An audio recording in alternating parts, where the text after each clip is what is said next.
दोस्तों, किसी ने पूछा था कि ध्यान की कोई सरल विधि बताइए जिससे हम सीधे ध्यान में उतर जाएं और हमें ज्यादा मेहनत भी ना करनी पड़े। लेकिन मेरा आप लोगों से एक सवाल है, आपको क्या लगता है इस दुनिया में कोई भी कार्य करने के लिए क्या हमें मेहनत करने की कोई आवश्यकता नहीं है? क्या बिना कुछ किए ही कोई भी कार्य पूरा किया जा सकता है? और आपको ऐसा क्यों लगता है कि ध्यान इतना मुश्किल कार्य है कि आप उसे कर ही नहीं पाते? और अगर आप सोचते हैं तो जरूर मुश्किल ही होगा, इसीलिए तो आप इसको करने के लिए, ध्यान में उतरने के लिए आसान विधियां ढूंढते रहते हैं जिसमें आपको कुछ करना भी ना पड़े और सब कुछ स्वयं आराम से हो जाए। लेकिन ऐसा नहीं होता, कुछ तो आपको करना ही पड़ेगा। बिना कुछ करे तो कुछ नहीं होता। याद रखिएगा, जो जितना कठिन परिश्रम करता है उसे उतना ही अधिक मीठा फल भी मिलता है, और जो परिश्रम नहीं करते उन्हें उतना ही कम मिलता है। तो हम यहां ध्यान की बात कर रहे हैं। ध्यान को हम कैसे आसान बना सकते हैं? अगर वास्तविकता देखी जाए तो ध्यान बहुत आसान है, लेकिन न जाने क्यों आप लोगों ने यह मान रखा है कि ध्यान करना बहुत मुश्किल है, बहुत कठिन है। और मेरी एक बात अवश्य याद रखिएगा, एक मनुष्य के भीतर जो मानने की शक्ति है यह उसके पूरे जीवन को बदल कर रख सकती है। इसलिए जब भी हम कुछ मान लेते हैं तो सामने वाली चीज वैसी ही हमें दिखाई देने लगती है और घटनाएं भी उसी के अनुरूप घटने लगती हैं। इसे एक छोटी सी कहानी के माध्यम से समझते हैं। एक छोटा सा गांव था। उस गांव में एक व्यक्ति रहता था जो हमेशा खुश रहता था। उसके सामने चाहे कितनी भी बड़ी मुसीबत या कितनी भी बड़ी कठिनाइयां क्यों ना जाए, वो उनका हंसकर सामना किया करता था। इसलिए वह हमेशा हर परिस्थिति में खुशियां ढूंढ ही लेता था, क्योंकि उसका यह मानना था कि जो कुछ भी उसे जीवन में मिल रहा है उसे देने वाला वह भगवान है और उससे वह बहुत प्रेम करता था। इसलिए हमेशा हर परिस्थिति में, सुख में, दुख में, वह हमेशा अच्छाइयां ढूंढ ही लिया करता था, जिस कारण वह हर परिस्थिति में खुश रहता था, हमेशा हंसता रहता था। लेकिन उसी के पड़ोस में एक और व्यक्ति रहता था और उसका वह पड़ोसी बहुत धनवान था। उसके पास बेशुमार दौलत थी, जबकि वह व्यक्ति बहुत गरीब था। वह धनवान पड़ोसी जब भी उस गरीब व्यक्ति को देखता तो उसे अच्छा नहीं लगता था, क्योंकि वह हमेशा खुश रहता था, हमेशा हंसता रहता था, आनंदित रहता था। यह देखकर वह धनवान पड़ोसी उससे बहुत जलता था। उससे उसकी खुशी बर्दाश्त नहीं होती थी। वह तो बस उसे उदास देखना चाहता था। वह चाहता था कि वह रोए, गिड़गिड़ाए, परेशान रहे, चिंतित रहे, जिससे उसके मन को शांति मिले और उसे इस तरह से देखकर वह बहुत प्रसन्न हो सके। वह यह चाहता था कि उसका वह गरीब पड़ोसी यह मान ले कि सारी खुशियां धन से ही मिलती हैं। इसलिए एक दिन वह धनवान पड़ोसी उस गरीब आदमी के पास पहुंचा और उससे कहने लगा, मित्र, इस रास्ते में एक औरत रहती है जो रोज सुबह टोकरी लेकर निकलती है। जब भी वो औरत मेरे सामने आती है तो मेरा पूरा दिन बेकार हो जाता है, मेरा पूरा दिन बर्बाद हो जाता है। वह बहुत मनहूस है, इसलिए जब भी वो तुम्हारे सामने आए तो अपनी नजरें चुरा लेना, अन्यथा तुम्हारा दिन भी पूरी तरह से बर्बाद हो जाएगा और तुम दिन भर परेशान रहोगे, चिंतित रहोगे। तुम्हारे साथ कुछ न कुछ अनहोनी घटती ही रहेगी। इतना कहकर वह धनवान पड़ोसी वहां से चला गया। लेकिन उस गरीब व्यक्ति ने उस धनवान व्यक्ति की बातों पर बिल्कुल ध्यान नहीं दिया। अगले दिन वह धनवान व्यक्ति एक बार फिर उस गरीब व्यक्ति के पास आया और एक बार फिर से उसने उस औरत के बारे में वही सारी बातें कही। ऐसा ही करीबन उसने एक सप्ताह तक किया। वह हर रोज आता और उस गरीब व्यक्ति को उस औरत के बारे में इस तरह की बातें बताता और फिर अपने काम पर निकल जाता। एक दिन वह गरीब व्यक्ति खुशी खुशी कहीं जा रहा था। तभी रास्ते में उसे वो टोकरी वाली औरत नजर आ गई और ठीक उसी समय पर उसे उस धनवान व्यक्ति की बात भी याद आ गई कि यह औरत मनहूस है। जो भी इसका चेहरा देख लेता है उसका पूरा दिन बर्बाद हो जाता है। उसके साथ कुछ न कुछ अनहोनी घटती ही रहती है। वह यह सोचता हुआ आगे जा ही रहा था कि तभी अचानक उसके पैरों में एक कांटा चुभ गया। अब ऐसा नहीं है कि उसे पहली बार कांटा चुभा था। जब भी उसे कांटा चुभता तो वो ईश्वर का धन्यवाद करके आगे की ओर बढ़ जाता था।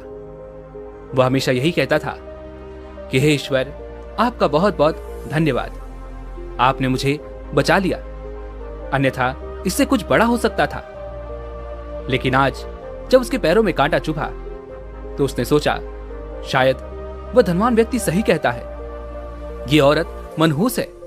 जो भी इसका मुंह देख लेता है उसका पूरा दिन बर्बाद हो जाता है। उसके साथ कुछ न कुछ अनहोनी घटने लग जाती है। अब से जब भी वह गरीब व्यक्ति कहीं जा रहा होता है तब तब वह टोकरी वाली औरत उसके सामने आ जाया करती। हालांकि वो उसके सामने पहले भी आया करती होगी, लेकिन तब उसका ध्यान उस पर नहीं जाता था। लेकिन अब उसका पूरा ध्यान केवल उसी पर था। जब भी वह उसके सामने आती तो उसे वह दुख के पल याद आने लगते, जब उसका मुख देखने के कारण उसे कुछ दुख मिला हो। और इसी तरह वह उन दुखों के छड़ों को इकट्ठा करता चला गया और उन दुखों के लिए वह हमेशा उस औरत को जिम्मेदार मानने लगा, उसे कोसने लगा। और इसी प्रकार धीरे धीरे उसके मन की जो खुशियां थी वो छीण होती चली गई। वह हमेशा दुखी रहने लगा था, परेशान रहने लगा था। अब उसके साथ कुछ भी अच्छा नहीं होता था। वह छोटी सी छोटी चीजों में भी दुख ढूंढ ही लेता था। ऐसा ही कई दिनों तक चला और अब वह उस औरत से बहुत परेशान हो चुका था। वह उससे किसी तरह से भी छुटकारा पाना चाहता था। एक दिन वह अपने मार्ग में आगे जा रहा था कि तभी उसके सामने वह औरत आ गई। उसे देखते ही उसका पैर फिसल गया और वह पास ही के एक गड्ढे में जा गिरा। जैसे तैसे उसने खुद को वहां से निकाला और वह वापस अपने घर पहुंचा और मन ही मन वो उस औरत से छुटकारा पाने के लिए तरह तरह के तरीके ढूंढ रहा था। उसे उस औरत पर बहुत गुस्सा आ रहा था और तभी उसके मन में ख्याल आया कि क्यों ना मैं इस औरत को हमेशा हमेशा के लिए खत्म कर दूं। ना तो ये औरत रहेगी और ना मेरे साथ ये अनहोनियां होंगी, ना मुझे इस तरह से परेशान रहना होगा। देखते ही देखते रात्रि का समय हो चुका था। इन्हीं विचारों के साथ वह उस रात उसे हमेशा हमेशा के लिए खत्म करने के लिए निकल पड़ा। वह तेजी से आगे बढ़ रहा था कि तभी वह अचानक एक व्यक्ति से टकरा गया। वह व्यक्ति और कोई नहीं बल्कि उसका गुरु था। वह गुरु अपने उस शिष्य को देखकर यह समझ चुके थे कि यह बहुत परेशान है और किसी न किसी चिंता में है। तभी वह अपने शिष्य से कहते हैं, इतनी रात को कहां जा रहे हो? इस पर उनका शिष्य कहता है, हे गुरुवर, मैं उस टोकरी वाली औरत से बहुत परेशान हो चुका हूं और अब तो मैं उसे रास्ते से हटाकर ही दम लूंगा। उसने मेरा पूरा जीवन बर्बाद कर दिया है। हर रोज मेरे साथ कुछ न कुछ अनहोनी होती रहती है। अब मैं उसे नहीं छोड़ूंगा। उसे तो मैं उसके अंजाम तक पहुंचाकर ही दम लूंगा। तभी उन गुरुवर ने उस व्यक्ति के हाथों में हथियार देखा और उससे कहने लगे, अच्छा तो तुम उसकी हत्या करने जा रहे हो? इस पर वो गरीब व्यक्ति कहता है, हे गुरुवर, उसने मेरे सुखी जीवन में आग लगा दी है। मेरा जीवन पूरी तरह से बर्बाद हो चुका है। हर रोज मेरे साथ कुछ न कुछ अनहोनी घटी जाती है। मैं हर रोज केवल यही प्रयास करता हूं कि वो मुझे मार्ग में ना मिले, लेकिन वो हर रोज मेरे मार्ग के बीच में आ ही जाती है। उसके कारण मेरा पूरा जीवन नरक बन चुका है। इसी कारण मैं बहुत परेशान हो चुका हूं। इसलिए मैंने यह तय किया है कि अब मैं उसे नहीं छोड़ूंगा। मैं तो उसे अपने मार्ग से हटाकर ही दम लूंगा। इस पर वह गुरु मुस्कुराने लगे और उस व्यक्ति से कहते हैं, इसके लिए तुम्हें उसकी हत्या करने की कोई आवश्यकता नहीं है। मैं तुम्हें एक मार्ग दिखाता हूं, तुम उस पर चलो, तुम्हारा सब कुछ फिर से अच्छा होने लगेगा। इस पर वह व्यक्ति कहता है, हे गुरुवर, बताइए वो कौन सा मार्ग है, मुझे क्या करना होगा? तभी वह गुरुवर कहते हैं, इसी मार्ग पर एक और औरत रहती है और मैंने उसके बारे में बहुत कुछ सुना है। मैंने ये भी सुना है कि जो कोई भी उसकी शक्ल देख लेता है उसका पूरा दिन बहुत अच्छा बीतता है, उसके साथ सब कुछ अच्छा होता है। वह बहुत भाग्यशाली है। जो भी उसके दर्शन कर लेता है उसके जीवन में आने वाले दुख आधे हो जाते हैं। इसलिए जब भी तुम इस मार्ग से निकला करो तो उस औरत के दर्शन अवश्य किया करो। तुम्हारे जीवन के सारे दुख देखते ही देखते खत्म हो जाएंगे। इतना कहकर वह गुरु अपने मार्ग में आगे की ओर बढ़ चले। उस व्यक्ति को अपने गुरु की बात पर पूरा यकीन था, इसलिए वो वापस अपने घर की ओर लौट गया। अब से जब भी वह किसी कार्य के लिए उस मार्ग से होकर गुजरता था तो वह उस औरत के दर्शन अवश्य करता था। और उसने अब यह भी मान लिया था कि उस औरत के दर्शन के कारण ही उसके जीवन में जो भयंकर दुख आने वाले थे वह कम होने लगे हैं और वह पहले से अच्छा महसूस करने लगा था। वह पहले से खुश महसूस करने लगा था, क्योंकि वह हर रोज उस औरत को देखकर वहां से निकल जाता और उसके साथ सब कुछ अच्छा हो जाता। उसे इस बात का विश्वास हो चुका था कि अब उसके साथ कुछ भी अहित नहीं होगा, उसके साथ सब कुछ अब अच्छा ही होगा। यदि उसके साथ कुछ भी अहित होता था तो वह यही सोचता था कि शायद मेरा इससे भी बड़ा अहित होने वाला था, लेकिन उस औरत के दर्शन के कारण मैं बच गया। हालांकि इसके बारे में उस औरत को कुछ नहीं पता था कि उसके दर्शन के कारण कौन सुख पा रहा है और कौन दुख पा रहा है। तो दोस्तों, हम यहां पर बात कर रहे थे मान लेने की।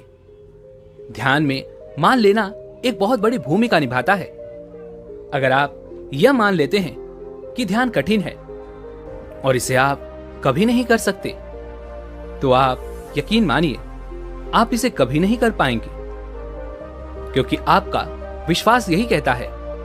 आपने जो मान रखा है, आपने जो विश्वास रखा है, वो यही कहता है। और तो और कुछ लोग ऐसा भी कहते हैं कि ध्यान करने से लोग पागल हो जाते हैं। यदि आप ऐसा मानते हैं तो आपके साथ भी ऐसा ही होगा। लेकिन जरा ये सोचिए, क्या नकारात्मक विचारों से सकारात्मक चीजों को उत्पन्न किया जा सकता है? क्या नकारात्मक विचारों से सकारात्मक विचारों का निर्माण किया जा सकता है? नहीं। यदि आपको सकारात्मक होना है तो आपको सकारात्मक सोचना होगा, सकारात्मक चीजें माननी होंगी, सकारात्मक चीजों पर विश्वास करना होगा और सकारात्मक विचार ही उत्पन्न करने होंगे। इसलिए जो आप मान लेते हैं आपके साथ ठीक वैसा ही होता है। तो अब बात आती है कि ध्यान कैसे किया जाए। शुरुआत में तो हम केवल ध्यान करने की कोशिश ही कर सकते हैं, लेकिन एक बात आपने यह भी ध्यान दी होगी, आप पूरे दिन में बहुत सारा समय यूं ही व्यर्थ गवा देते हैं। लेकिन यदि कोई आपसे यह कहे कि केवल 5 मिनट दिन में, केवल 5 मिनट आप अपने ध्यान को दीजिए, तो आप ये नहीं कर पाएंगे। हालांकि आप अपना अधिकांश समय यूं ही व्यर्थ गवा देते हैं, लेकिन वो 5 मिनट आप ध्यान करने में नहीं दे सकते। आपसे कोई कहे कि 5 मिनट बैठकर शांति से केवल अपनी सांसों पर ध्यान दीजिए, तो ये आप नहीं कर पाएंगे।